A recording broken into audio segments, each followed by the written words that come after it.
once again. So I,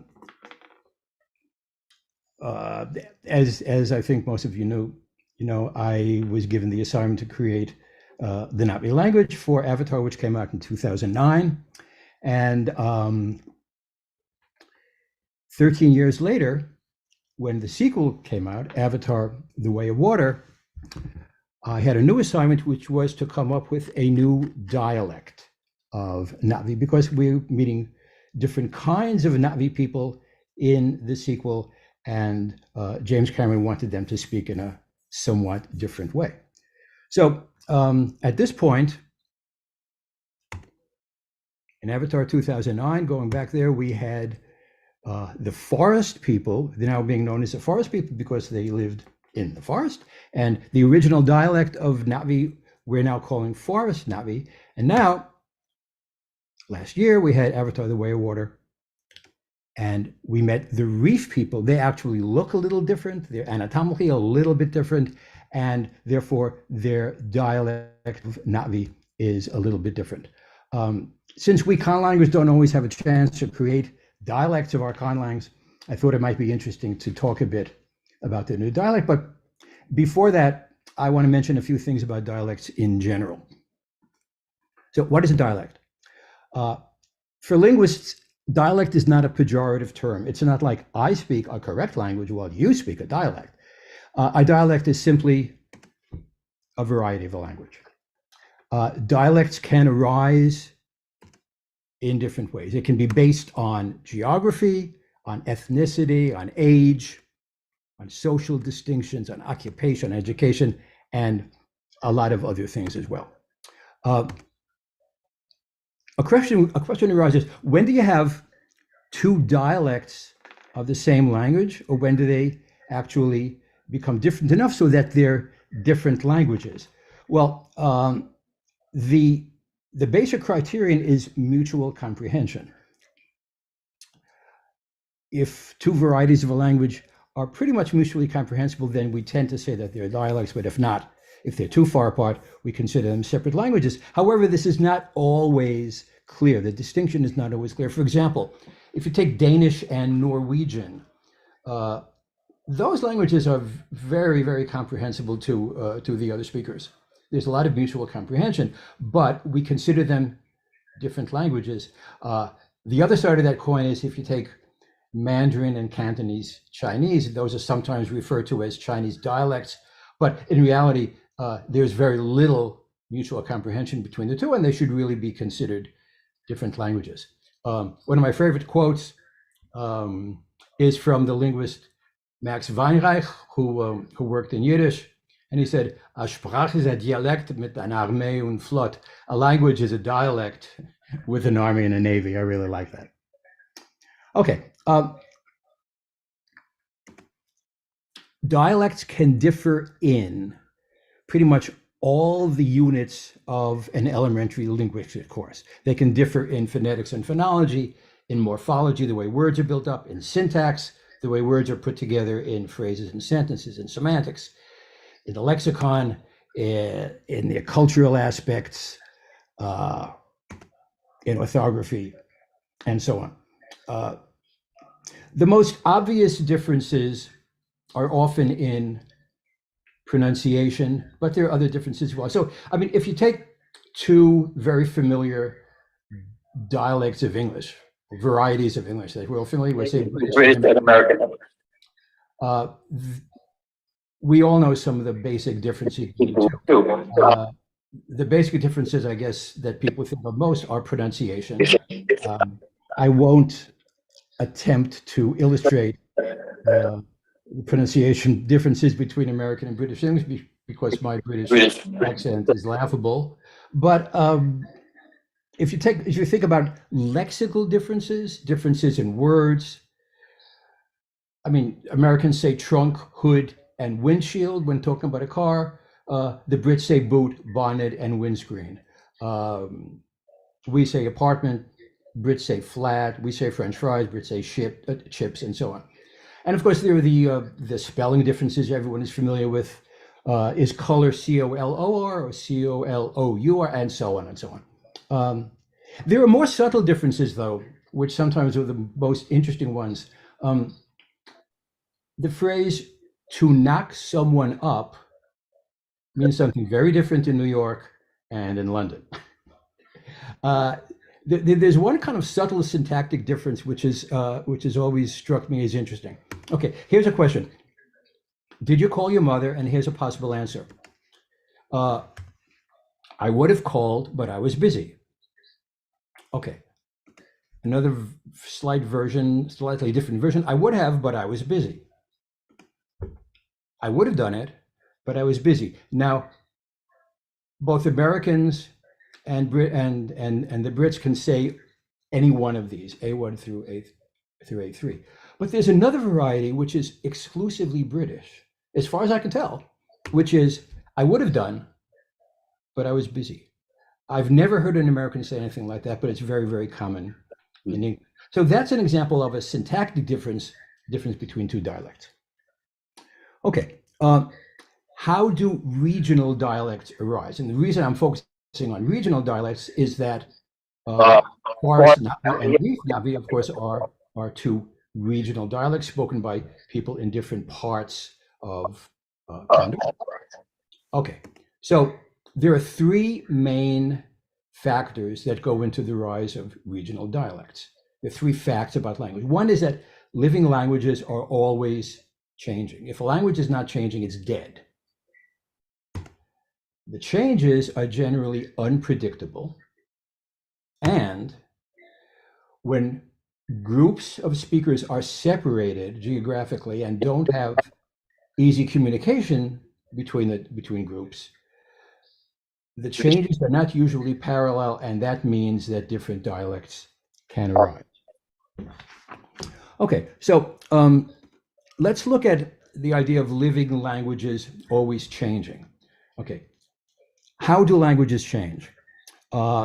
They can change in all the ways that we mentioned that dialects can differ. They can change in phonetics and phonology, morphology, syntax, all of these things.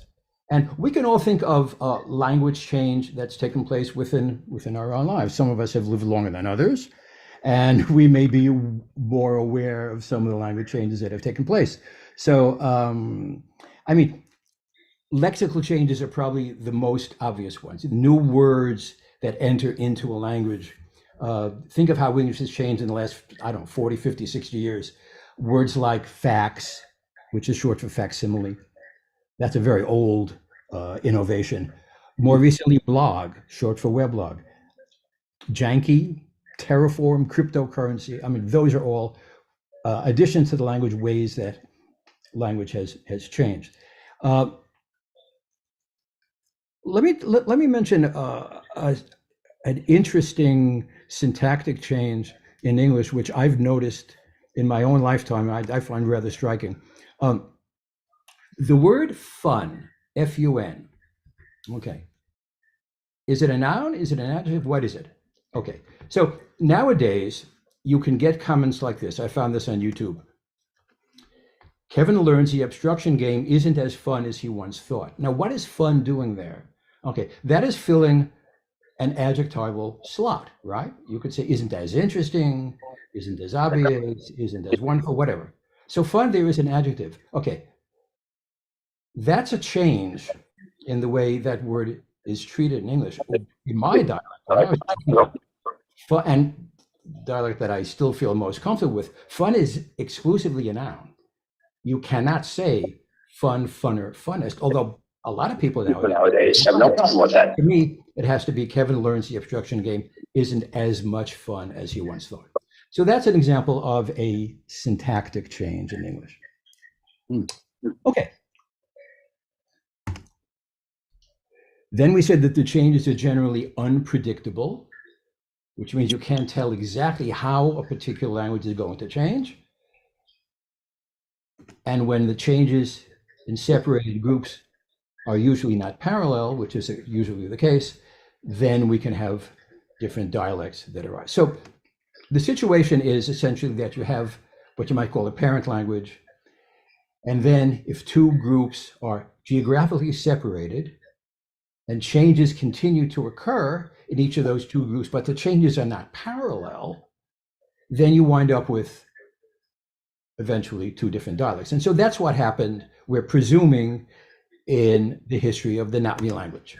So a language that we might call Proto-Na'vi, which is not attested, has broken up into at least these two dialects, Forest Na'vi and Reef Na'vi. Okay, so what I thought I'd do in the remainder of the talk is to focus on some of the differences between these two dialects. Now, there are a lot of differences, but in the interest of time, I'm just going to focus on two phonological differences which have arisen, and I think they're fairly striking. Okay, so one of them has to do with the consonant system, the other has to do with the vowel system. Actually, before I get to that, what was my assignment in coming up with Reef Na'vi? Essentially very simple. It was supposed to be different from Forest Na'vi, to the extent that people familiar with the original dialect could listen to and examine the new dialect and say, wait a minute, that's not the way it's supposed to be. Why are they doing that? Why are they talking that way? It also had to be mutually comprehensible with the original dialect, because the two groups, if you've seen the sequel, you know, the two groups talk, and presumably there's no problem in communication. Okay. And that was pretty much what I had to go, and everything else was up to me. Okay, now, one big change in the phonological system is that unlike Forest Na'vi, Reef Na'vi actually has voiced stops. This was one of the hallmarks of the original dialect. There's no b, d, g, there are no voice stops. And I used to say, if you see a word with a B, a D, or a G that's not in the NG digraph, then that couldn't be Na'vi. But that's no longer the case. Reef Na'vi actually has voice stops, and they're actually allophones of the ejectives. So this is the consonant system of Forest Na'vi that Na'vi speakers are very familiar with. The top line are the ejectives, the sounds like and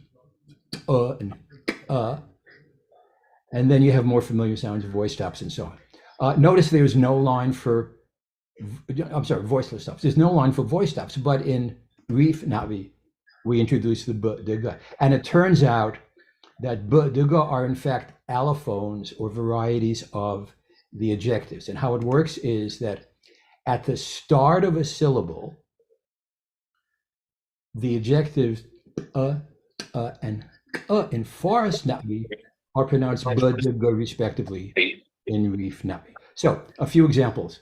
The word for night in Forest Na'vi is on. In Reef Na'vi, it's pronounced don.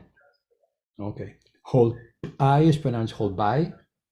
The word for death is eat with two ejectives.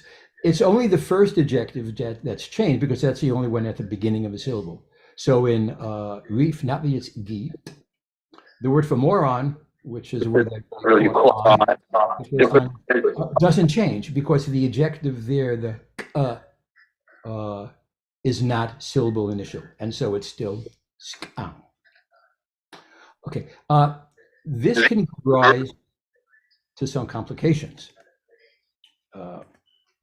So there's a phonological rule in Na'vi, which is a kind of a consonant mutation rule, and we call it lenition, where 8 of the 20 consonants will change under certain circumstances to other consonants. And so this is sort of a schematic of what happens. The ejectives change into voiceless stops, changes into into into and there are other changes as well. So what triggers it is a little bit complicated, but one thing that triggers it is after the word for in, you get that consonant mutation, you get the sound change. So here is Forest Na'vi. The word for field is ayo. In is me. To say in the field, you have to say metayo, not metayo. So the preposition here has triggered this lenition process. Okay. Now the question is, what happens in reef, not reef? Okay. So field is ayo, but we know it's pronounced dio. How do you say in the field? Is it medayo or is it metayo? And if you think about it, it kind of depends on which process is applied first, which sort of takes precedence, so to speak. Well, the answer is it's actually metayo. In other words, the lenition process has taken place, and the change to the voiced stop is a very surfacey kind of, so that Tayo has changed to metayo, and there's no chance for that T now to change to a D. Okay, so that's just an example of some of the complications when you introduce that's a new element into language. Okay. The other phonological change I wanted to mention has to do with the vowel system. Now, unlike forest language, has a contrast between high back vowels, and there are two varieties of high back vowels. There's oo and there's Just as in English, we have pool and pull. Okay, so here are some comparisons. In forest Navi, we have these homonyms or homophones. I can never keep that difference straight. So tsun can be a noun meaning heel, and tsun can be a modal verb meaning can. Okay. Run means find, hum means leave. In Reef Navi, these two, which have merged in Forest Navi, are distinct. And so heel is tsun, but can is tsun, and so on and so on and so on. So looking at this kind of schematically, the vowel system in Forest Navi, the original Navi dialect, as you can see, is asymmetrical. There are 7 vowels. There's a distinction, there's a tense lax distinction in the high front vowels, but there's no parallel distinction in the high back vowels. However, Reef Navi has that distinction. And so what we're presuming, our hypothesis to be verified by further research, is that Proto-Navi had that distinction. Reef Navi preserved the distinction, whereas Forest Navi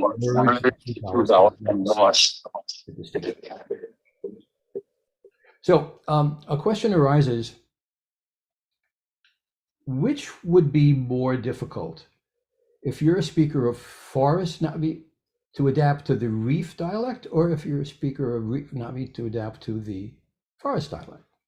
Well, in this particular case, I think it's pretty straightforward. Going from a distinction to a merger is easy, which is to say going from reef to forest in this respect, with respect to this change, is easy. The other way around is much harder. And to conclude, I just wanted to give an example from my own personal experience, which illustrates the difference. Okay, so I grew up in New York City, and as you might expect, I speak, my original dialect of English is New York City English, which has its own certain set of characteristics. But drilling down even finer than that, my dialect was New York City Jewish English. And why do I mention that? Because there's a certain phonological aspect of New York City Jewish English which is not the same for other New York speakers. So if I ask you to look at these two words, F-I-N-G-E-R and S-I-N-G-E-R, and ask you what is the difference in pronunciation between those two words, well, obviously the first consonant is different. But are there other differences? Well, for most people, yes. So the first word is finger with a G, which is to say a voiced velar stop. And in singer, there is no such g. It's simply a velar nasal. Finger versus singer. Well, for me, this distinction did not exist because in the particular dialect of English that I spoke, the g is everywhere. So I spoke the stereotypical Long Island dialect. Well, when I began studying linguistics at USC in 1971, and we were taking our first course in phonology, I became sort of an interesting zoo animal to the other students because they would say, "Hey Paul, how do you say singer?" And I would say singer, and everyone would start to laugh. So I decided that I was going to stop being teased and I was going to change my dialect. And so I learned how to say singer. Okay. But that distinction is not at all natural to me and not at all easy for me to make. And I still have to think sometimes. For example, if it's Longer, I have to think, is it longer or is it longer? And usually I get it right. Sometimes I don't. Of course, in this particular case, it is longer because it's an adjective, it's a comparative of an adjective. Somewhat of a far-fetched example. If there is a verb to long, right? I long for whatever. And if you can say that someone who longs is a longer, then you have that the pure velar nasal without the stop. So anyway, so that's going from a merger to a distinction. So people who speak Forest Navi and trying to speak Reef Navi have to consider every single U in the language and to try to determine whether it is in Reef Navi it's going to be U or which also means that for the dictionary, to adapt to Reef Navi, we have to go through every single word that has a U and make a determination which U it is in, which high back vowel it is in Reef Navi. Anyway, there are lots of other things I can say about the differences between the two dialects, but I think you've gotten kind of a sense of how this proceeded. So I will simply say in conclusion, Irayo, Otaiwangahu Nuot, thank you, and may Ewa be with you all. Okay, thank you very much. Now, Thank you so much, Paul, for. Hold on. My pleasure. My pleasure. I assume that in the interest of time, you're going to want to move on to the next presentation, since it's now 11:35. Yeah. I know, and we kind of blew that, but thank you so much, Paul. Everybody here loved it. My pleasure. Thank you for sitting through all the technical problems. Well, all is well that ends well. Bye, everybody.